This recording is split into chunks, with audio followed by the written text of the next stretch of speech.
Assalamualaikum warahmatullahi wabarakatuh. Baiklah, pada pertemuan kali ini, saya akan memberikan sebuah audio perkuliahan, yaitu tentang Pancasila sebagai ideologi nasional. Di mana materi yang akan kita bahas dalam Pancasila sebagai ideologi nasional. Yang pertama adalah Pancasila sebagai ideologi nasional. Yang kedua, perbandingan ideologi Pancasila dengan ideologi lain. Yang ketiga, peranan serta fungsi Pancasila bagi bangsa Indonesia. Kita lihat terlebih dahulu yaitu pengertian dari ideologi. Secara etimologi atau sejarah kata, ideologi berasal dari kata idea, yang mana artinya adalah pikiran, dan logos, yaitu ilmu. Jadi secara tertulis, ideologi berarti studi tentang gagasan, pengetahuan kolektif, pemahaman-pemahaman, pendapat-pendapat, nilai-nilai, prakonsepsi-prakonsepsi, pengalaman-pengalaman, dan atau ingatan tentang informasi sebuah kebudayaan. Dan juga rakyat individual. Filsuf Prancis Antoine Destutt-Detraitz pada tahun 1754 sampai 1836 yang pertama kali menciptakan istilah ideologi pada tahun 1796 mendefinisikan ideologi sebagai ilmu tentang pikiran manusia, atau sama seperti biologi dan zoologi yang merupakan ilmu tentang spesies yang mampu menunjukkan jalan yang benar menuju masa depan. Pengertian ideologi oleh Detraitz bersifat netral. Seperti dikatakan Ania Lomba, istilah ideologi merupakan salah satu istilah yang paling kompleks dan paling sulit dipahami dalam pemikiran sosial, dan merupakan bahan perdebatan berkelanjutan. Rolf Krauss dalam artikelnya What is Ideology, misalnya, mendefinisikan ideologi sebagai kepercayaan atau sekumpulan kepercayaan, yaitu khusus kepercayaan politik yang mana rakyat, partai atau negara mendasarkan tindakannya.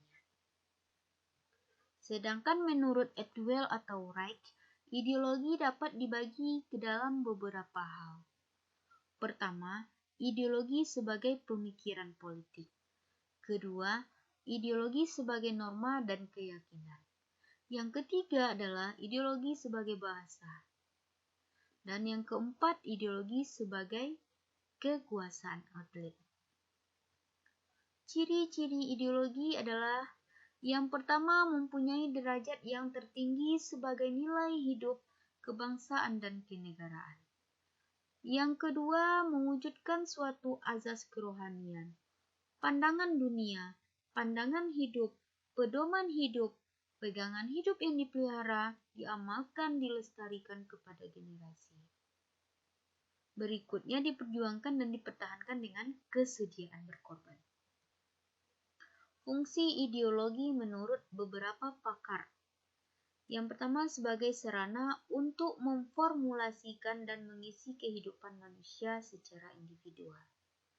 Yang kedua, sebagai jembatan pergeseran kendali kekuasaan dari generasi tua ke generasi muda. Yang ketiga adalah sebagai kekuatan yang mampu memberi semangat dan motivasi individu masyarakat dan bangsa untuk menjalani kehidupan dalam mencapai tujuan. Selanjutnya adalah macam-macam ideologi dan perbandingannya. Yang pertama adalah ideologi liberalisme. Mengenai konsep liberalisme dapat kita tarik beberapa pokok pemikiran yang terkandung di dalamnya sebagai berikut. Yang pertama, dilihat dari inti pemikirannya. Jadi diberinya kebebasan individu. Yang kedua itu perkembangan. berkembang sebagai respon terhadap pola kekuasaan negara yang absolut. Yang ketiga itu landasan pemikirannya adalah bahwa manusia pada hakikatnya adalah baik dan berbudi pekerti, tanpa harus diadakannya pola-pola pengaturan yang ketat dan bersifat memaksa terhadapnya. Sedangkan sistem pemerintahan di liberalisme ini itu sistem pemerintahnya adalah demokrasi. Yang kedua yaitu konservatisme. Dilihat dari inti pemikiran. Konservatisme yaitu memelihara kondisi yang ada, mempertahankan kestabilan, baik berupa kestabilan yang dinamis maupun kestabilan yang statis. Yang keduanya adalah mengenai filsafatnya. Adalah bahwa perubahan tidak selalu berarti kemajuan. Yang ketiga itu mengenai landasan pemikirannya adalah bahwa pada dasarnya manusia lemah dan terdapat evil instinct atau desires dalam dirinya. Sedangkan sistem pemerintahan pada konservatisme yaitu demokrasi dan otoriter. Yang ketiga yaitu komunisme. Dilihat dari inti pemikiran, yaitu perjuangan kelas dan penghapusan kelas-kelas di masyarakat, sehingga negara hanya sasaran. Sedangkan landasan pemikirannya, yang pertama penolakan situasi dan kondisi masa lampau, baik secara tegas ataupun tidak. Yang kedua, analisa yang cenderung negatif terhadap situasi dan kondisi yang ada. Yang ketiga, berisi resep perbaikan untuk masa depan. Dan yang keempat itu rencana-rencana tindakan jangka pendek yang memungkinkan terwujudnya tujuan-tujuan yang berbeda. Sistem pemerintahan yaitu otoriter atau totaliter atau diktator. Yang keempat yaitu Marxisme. Tiga hal yang merupakan komponen dasar dari Marxisme adalah yang pertama filsafat dialektikal dan historical materialisme. Yang kedua, sikap terhadap masyarakat kapitalisme yang bertumpu pada teori nilai tenaga kerja dari David Ricardo 1772 dan Adam Smith 1723 sampai 1790. Dan yang ketiga itu menyangkut teori negara dan teori revolusi yang dikembangkan atas dasar konsep perjuangan kelas. Yang kelima adalah feminisme. Inti pemikirannya emansipasi wanita. Landasan pemikiran bahwa wanita tidak hanya berkutat pada urusan wanita saja, melainkan juga dapat melakukan seperti apa yang dilakukan oleh pria. Wanita dapat melakukan apa saja. Sistem pemerintahnya yaitu demokrasi. Yang keenam yaitu sosialisme. Hal-hal pokok yang terkandung dalam sosialisme dilihat dari inti pemikirannya yaitu kolektivitas, yaitu kebersamaan atau gotong royong.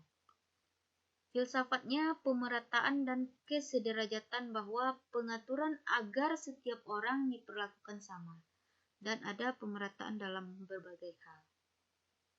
Yang ketiga landasan pemikirannya bahwa masyarakat dan juga negara adalah suatu pola kehidupan bersama. Intinya manusia tidak bisa hidup sendiri-sendiri. Sistem pemerintahannya yaitu demokrasi atau otoriter. Yang selanjutnya adalah fasisme. Inti pemikiran dari fasisme, negara diperlakukan untuk mengatur masyarakat. Filsafatnya, rakyat diperintah dengan cara-cara yang membuat mereka takut dan dengan demikian patuh kepada pemerintah. Tiga landasan pemikirannya. Suatu bangsa perlu mempunyai pemerintahan yang kuat dan berwibawa. Sistem pemerintahan fasisme yaitu otoriter. Selanjutnya kapitalisme. Inti pemikirannya perekonomian individu. Filsafatnya, negara tidak boleh mencampuri kegiatan-kegiatan perekonomian, khususnya menyangkut kegiatan perekonomian perseorangan. Landasan pemikiran, kebebasan ekonomi yang bersifat perseorangan pada instansi terakhir akan mampu mengangkat kemajuan perekonomian seluruh masyarakat. Sistem pemerintahnya itu demokrasi.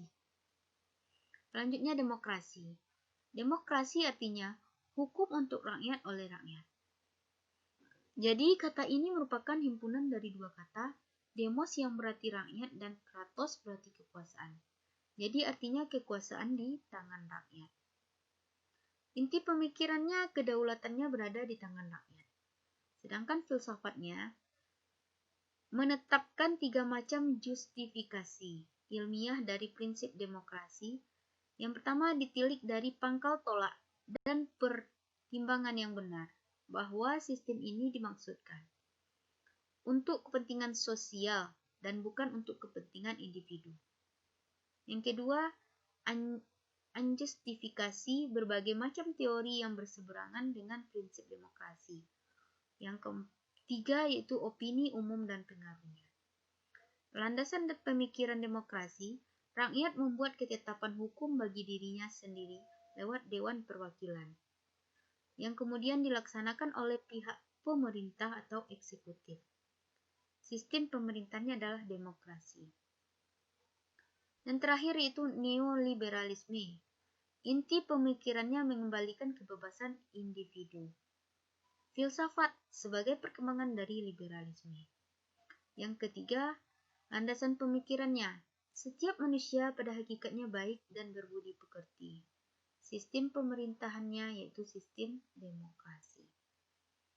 Selanjutnya adalah peranan serta fungsi Pancasila bagi bangsa Indonesia. Makna Pancasila sebagai ideologi bangsa Indonesia adalah bahwa nilai-nilai yang terkandung dalam ideologi Pancasila itu menjadi cita-cita normatif bagi penyelenggara negara.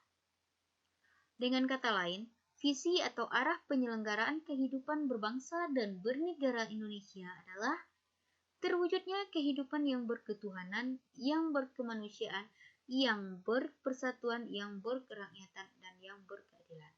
Berarti harus sesuai dengan nilai-nilai yang ada dalam Pancasila. Yang kedua, Pancasila sebagai ideologi nasional.